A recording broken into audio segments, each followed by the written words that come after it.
রাজধানী আগরতলা বটতলা একটি জুতা ব্যবসায়ীর দোকান থেকে উদ্ধার ড্রাগসের নানা অবৈধ নেশা সামগ্রী।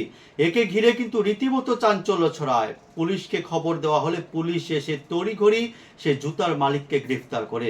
ঘটনাকে ঘিরে রীতিমতো গোটা এলাকায় কিন্তু চাঞ্চল্য ছড়িয়ে পড়ে, কেননা দীর্ঘদিন যাবতই জুতার ব্যবসার আড়ালে ড্রাগসের ব্যবসা চালাচ্ছিল অভিযোগ অবশেষে বাস্তবে প্রমাণিত হলো, এমনটাই বলছেন স্থানীয়রা।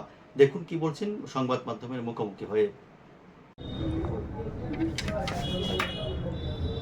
গতকালকে রাত্রিবেলা একটা অপারেশন করা হয়, যেটা হচ্ছে ড্রাগের এগেনস্টে যেটা হয়েছে। তো মূলত হচ্ছে বটতলা বাজারের ভেতরে লুকিয়ে নিজের দোকানের মধ্যেই ড্রাগস লুকিয়ে রেখে, ড্রাগস গাঁজা এগুলি লুকিয়ে রেখে সেগুলিকে বিক্রি করছে। এই ধরনের খবরের উপর ভিত্তি করে পশ্চিম থানার ওসি রানা চ্যাটার্জি একটি অটো রিজার্ভ করে সিভিল ড্রেসে সবাই যায়। গিয়ে তারপর ওই দোকানটাতে ঘেরাও করার পর সেখান থেকে আমরা প্রচুর পরিমাণে আমরা ব্রাউন সুগারের ভায়ালগুলি পাওয়া গেছে, যেগুলি টোটাল 5.1 গ্রাম, এবং ড্রাই গাঁজা পাওয়া গেছে 2 কিলোগ্রাম, এবং ক্যাশ টাকা পাওয়া গেছে 5550।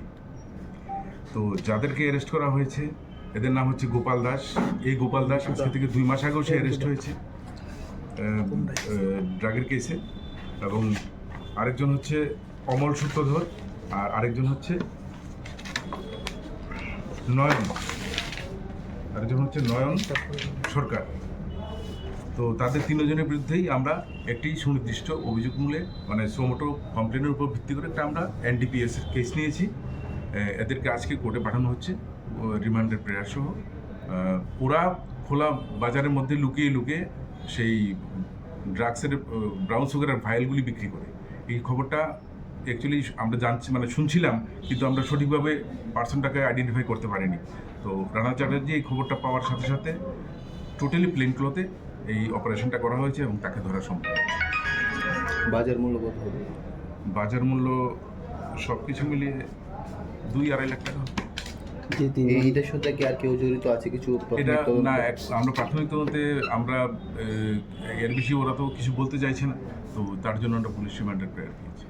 এর আগেও কি থানাতে কোনো? এর আগে গোপাল দাস, সে এর আগেও 2 মাস আগেও সে ড্রাগসের কেসই অ্যারেস্ট হয়েছে এবং সে জেল থেকে বেরিয়েছে কিছুদিন আগে।